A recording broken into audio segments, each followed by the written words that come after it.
بسم اللہ الرحمن الرحیم۔ شروع کرتی ہوں اللہ کے نام سے جو بڑا مہربان اور نہایت رحم کرنے والا ہے۔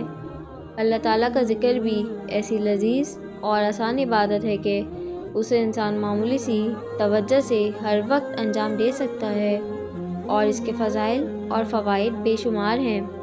اللہ تعالیٰ نے قرآن کریم میں جا بجا اپنا ذکر کرنے کی تاکید فرمائی ہے۔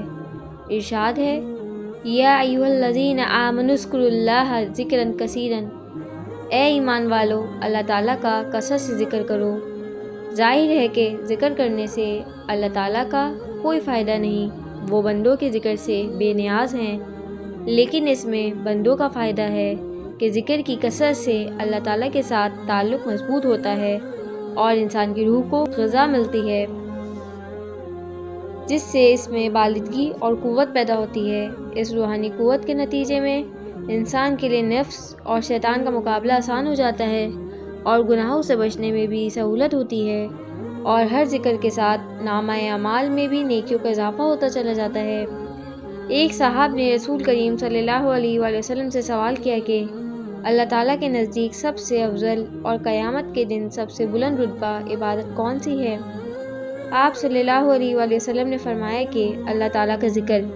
ایک صحابی نے ایک مرتبہ حضرت محمد صلی اللہ علیہ وآلہ وسلم سے عرض کیا کہ یا رسول اللہ، نیکیوں کی قسمیں تو بہت ہیں اور میں ان سب کو انجام دینے کی استطاعت نہیں رکھتا، لہٰذا مجھے ایسی چیز بتا دیجیے جسے میں گرہ سے باندھ لوں، اور زیادہ باتیں نہ بتائیے گا کیونکہ میں بھول جاؤں گا۔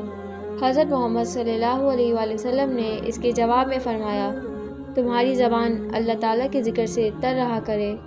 حضرت ابو موسیٰ اشعری تعالیٰ عنہ روایت کرتے ہیں کہ حضرت محمد صلی اللہ علیہ وآلہ وسلم نے فرمایا، جس گھر میں اللہ کا ذکر کیا جائے اور جس گھر میں اللہ کا ذکر نہ کیا جائے، ان کی مثال زندہ اور مردہ کی سی ہے، یعنی ذکر والا گھر زندہ ہے اور بغیر ذکر والا گھر مردہ۔ ایک اور حدیث میں حضرت محمد صلی اللہ علیہ وآلہ وسلم کا ارشاد ہے کہ جو لوگ کسی مجلس سے اس حالت میں اٹھ جائیں کہ اس میں انہوں نے اللہ تعالیٰ کا ذکر نہ کیا ہو تو وہ مردہ گدھے پر سے اٹھے، اور یہ مجلس ان کے لیے قیامت کے دن حسرت کا باعث بنے گی، یعنی یہ حسرت ہوگی کہ اتنا وقت ہم نے بیکار ضائع کر دیا۔ اسی لیے حدیث میں حضرت محمد صلی اللہ علیہ وآلہ وسلم نے ارشاد فرمایا ہے کہ ہر مجلس کے آخر میں یہ کلمات پڑھ لینے چاہیے، سبحانک اللہم و بحمدک لا الہ الا انت استغفرک و اتوب الیک۔ اس سے اس مجلس کی کوتاہیوں کا کفارہ ہو جاتا ہے۔ ذکر اللہ کی نظیم فضیلتوں کے باوجود اللہ تعالیٰ نے اس عمل کو اتنا آسان بنا دیا ہے کہ اس کے لیے کوئی شرط عائد نہیں فرمائی۔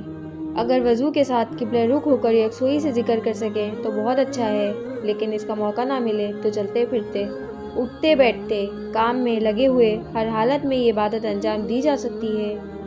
اس کے لیے وضو بھی شرط نہیں، لہٰذا اس عظیم عبادت کا ثواب انسان ہر وقت بغیر کسی خاص محنت و مشقت کے حاصل کر سکتا ہے، اور مناسب ہے کہ دن رات میں کچھ وقت تو ایسا مقرر کر لیجئے جس میں باقاعدہ باوضو اور قبلہ رخ ہو کر یکسوئی سے ذکر کیا جائے، اور باقی اوقات میں چلتے پھرتے کاموں کے درمیان لیٹتے بیٹھتے جتنے ذکر کی توفیق ہو جائے نعمت ہی نعمت ہے۔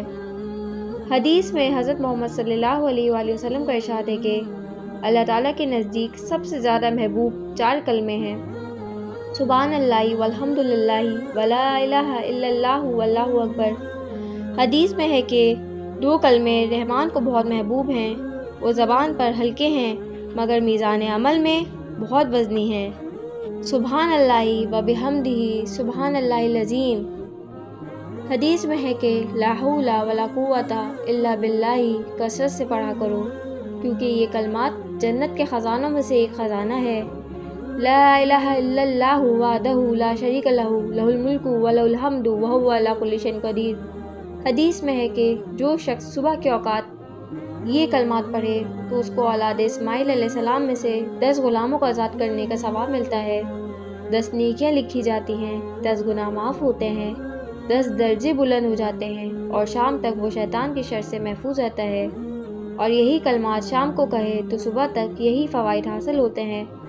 حسبی اللہ لا الہ الا ہوا علیہ توکلت وہو رب العرش العظیم۔ سبحان اللہ۔ اگر آپ کو میرا چینل پسند آیا ہو تو اسے لائک کیجیے، سبسکرائب کیجیے اور دوستوں کے ساتھ شیئر کیجیے تاکہ میری آنے والی ویڈیوز آپ تک پہنچ سکے۔ ملتے ہیں اگلی ویڈیو میں۔